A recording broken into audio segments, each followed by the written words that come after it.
ഇതെന്താണിത്? വന്ന് രാവിലെ തന്നെ അടി തുടങ്ങി. ഇങ്ങനെ എണീറ്റേ, ഇതെന്താ? അവൾക്ക് തന്നെ വേണ്ടെങ്കിൽ വേണ്ടെന്ന് വെച്ചാ പോരെ, എന്തിനാ ജീവൻ കൂടി നിൽക്കണം? ഇത് അവൾ ഒടുക്കത്തെ നോട്ടീസ്. ഇതിന് നീ ഇങ്ങനെ കുടിച്ച് നശിച്ചിട്ട് എന്താ കാര്യം? ഞാൻ കുടിച്ച് നശിക്കലല്ലേ ദാസേട്ടാ, ഞാൻ കുടിച്ച് പ്രതിഷേധിക്കണാണ്. എനിക്ക് ഇങ്ങനെ പ്രതിഷേധിക്കാനേ അറിയുള്ളൂ. ഇനി അവള് കിഡ്നി കൂടി ചോദിച്ച് ഞാൻ കൊടുക്കാൻ നേരത്തെ ഞാൻ കുടിച്ച് അരിപ്പാക്കിയിട്ടേ കൊടുക്കുള്ളൂ. അതിന് നോട്ടീസ് അയച്ചിട്ടല്ലേ ഉള്ളൂ. സജീവേട്ടന് ഒപ്പിട്ടല്ലേ കാര്യം നടക്കും. ഞാൻ ഒപ്പിട്ട് തന്നെ. അവള് എന്റെ ഒപ്പിന് വേണ്ടി കോടതി മൊത്തം കയറി ഇറങ്ങും. കാണിച്ചു തരാൻ. അതൊക്കെ നമുക്ക് ആലോചിക്കാം. നീ ഇപ്പൊ പോയി എന്തെങ്കിലും കഴിക്കാൻ നോക്കി. എനിക്കിത് മതി. പിന്നെ നീ ഇങ്ങ് വിട്ടി ഒരു കൂട്ടി ഇങ്ങോട്ട്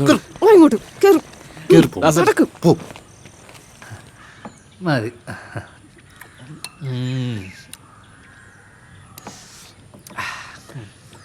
നല്ല ടേസ്റ്റ് ആൻറ്റി. ആൻറ്റി കുറച്ച് കിഡ്നി, അല്ല സോറി ചട്നി. മനസ്സിൽ മുഴുവൻ കിഡ്നി കേസായോണ്ടേ ആ ഒറ്റ വിചാരമുള്ളൂ എനിക്ക്. എന്ത് ചെയ്യാനാ? അവൻ വരുമോ വക്കീലെ? വന്നില്ലെങ്കിൽ എന്ത് ചെയ്യും? വരുത്തും ഞാൻ. പിന്നെ കോടതിയിലേക്ക് ചെല്ലുമ്പം തന്നെ ഈ ഡിവോഴ്സ് ഒന്നും കിട്ടില്ല കേട്ടോ. സജീവനെക്കുറിച്ച് അറപ്പും വെറുപ്പും തോന്നുന്ന കഥയുണ്ടാക്കണം. എല്ലാം കേട്ട് കഴിഞ്ഞ് ജഡ്ജ് തന്നെ പറയണം സജീവൻ ഈ ലോകത്ത് തന്നെ ജീവിച്ചിരിക്കേണ്ട ആളല്ല. ഒരു കല്യാണം നടത്താൻ വേണ്ടി നമ്മൾ എന്തൊക്കെ പറയുന്നു, അതുപോലെ ഒരു ഡിവോഴ്സ് കിട്ടാൻ വേണ്ടി ഒന്നും പറയാം. ഇപ്പോൾ ഭർത്താവ് കൊല്ലാൻ ശ്രമിച്ചെന്നോ, പരസ്ത്രീ ബന്ധമുണ്ടെന്നോ, ഈ രണ്ടനാണെന്നോ, ഇനി എന്തെല്ലാം കിടക്കുന്നു, വേണമെങ്കിൽ ഏലിയനാണെന്നോ അവർ പറയാം. അയ്യോ, അവിടുന്ന് ആയരാ, അത് വേണ്ട.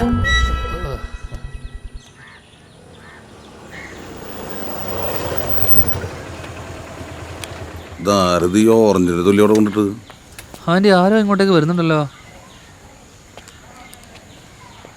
ഹോ, അത് സജീവന്റെ അളിയനാ.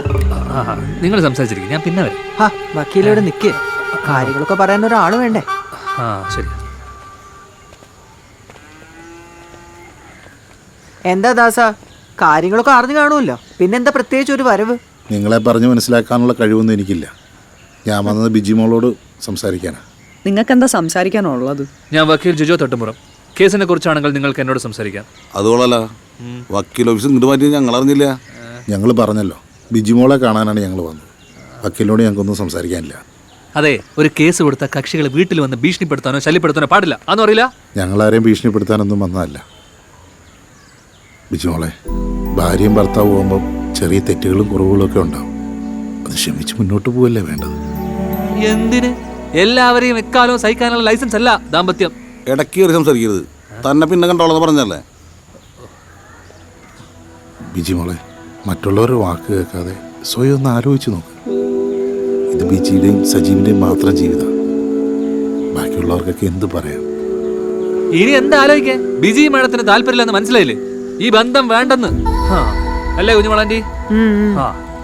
കേസ് നടക്കട്ടെ. ദാസിനിപ്പോ പോവാൻ നോക്ക്. ഇനി ഇതും പറഞ്ഞ് ഇങ്ങോട്ട് ആരും വരണ്ട, നമുക്ക് കോടതി വെച്ച് കാണാം. അത് പോയിന്റ്. എന്ത് വയ്ക്കോ?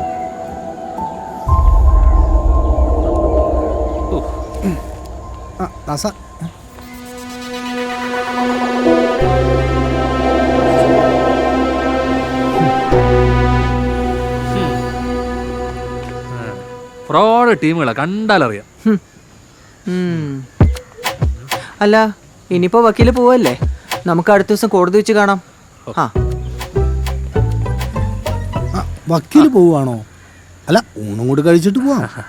ഇച്ചിരി ധൃതിയുണ്ട്, വേറൊരു ദിവസം. ഓക്കെ.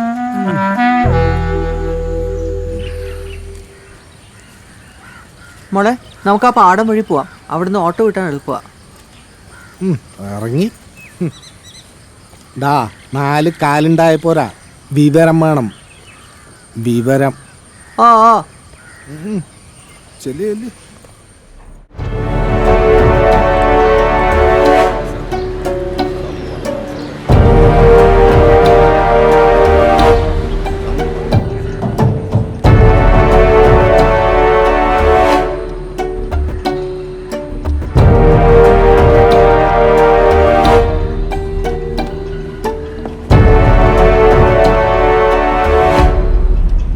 OP 15/2021, OP 16/2021. ഹർജിക്കാരി ബിജിമോൾ എസ് നായർ, എതിർകക്ഷി സജീവൻ KP.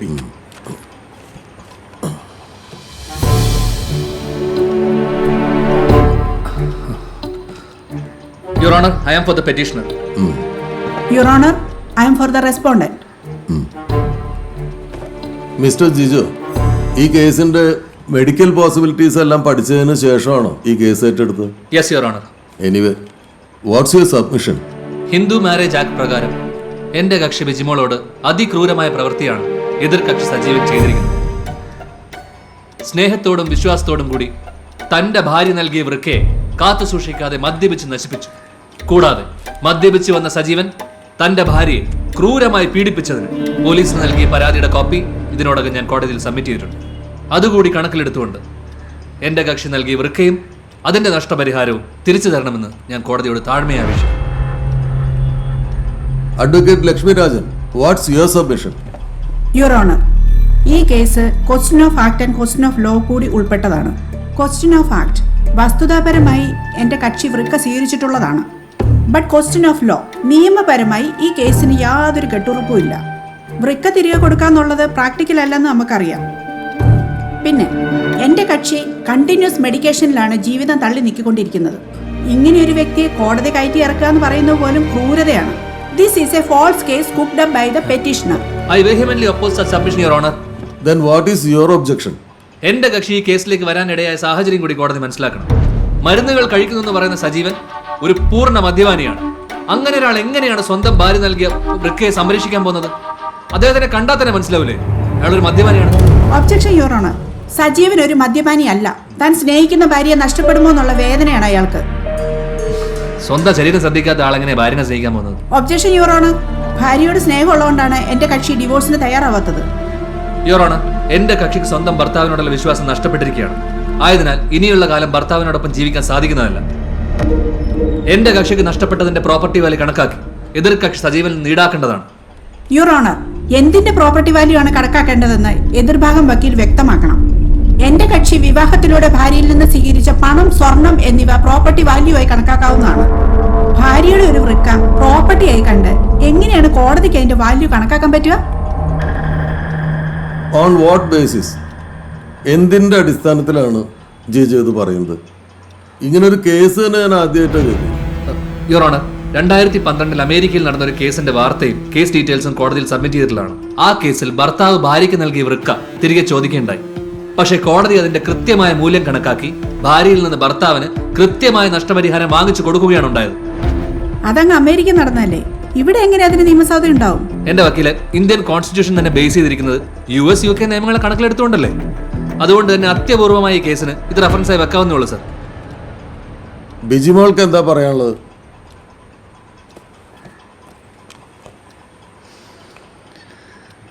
വക്കീല് പറഞ്ഞ പോലെ എൻ്റെ ഭർത്താവിനോടുള്ള വിശ്വാസം എനിക്ക് നഷ്ടപ്പെട്ടു.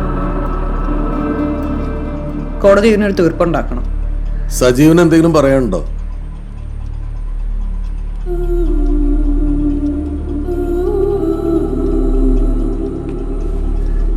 സാർ, ബിജിമോളുടെ തെറ്റിദ്ധാരണ മാറ്റാൻ ഞാൻ കുറേ ശ്രമിച്ചതാ. ഇതിവിടം വരെ എത്തിയ സ്ഥിതിക്ക് എനിക്കെന്താ ചെയ്യേണ്ടതെന്ന് അറിയില്ല.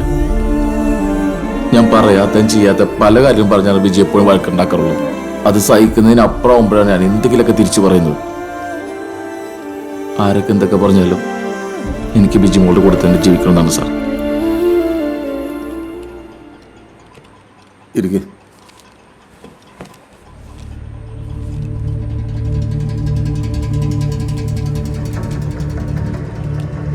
ഹർജി പരിശോധിച്ചതിൽ നിന്നും ഹർജിക്കാരിയുടെ വാദങ്ങളും ഹർജിക്കാരി കോടതിയിൽ നിന്ന് ആവശ്യപ്പെട്ട പരിഹാരങ്ങളും പ്രഥമ ദൃഷ്ട്യാ വസ്തുതാപരമായും നിയമപരമായും നിലനിൽക്കുന്നതാണോ എന്ന് കോടതിക്ക് സംശയമുള്ളതുകൊണ്ട് the court suo motu prefers this matter for an expert mediation.